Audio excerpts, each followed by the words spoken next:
Amb només 14 anys va començar a tocar als carrers d'Alacant, ha estat finalista als Mundials de Músics de Carrer de Corea i, si a tot això li afegiu més de 120.000 subscriptors a YouTube, un xaman i molta música, el resultat és una història única per un músic inclassificable. Ha tocat a carrers, a places i a metros de mig món, també en velers, enmig d'un prat i a l'escenari principal del Canet Rock. I ha posat banda sonora a Estrella d'Am o Baiana. Sí, la pel·lícula.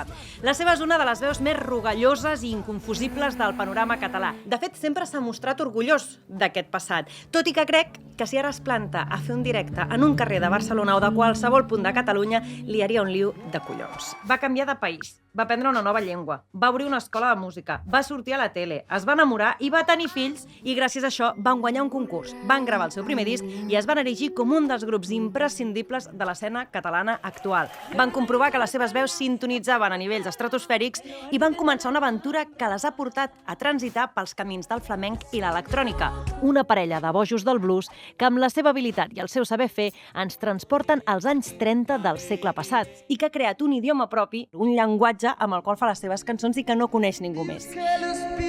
Què? Com us quedeu?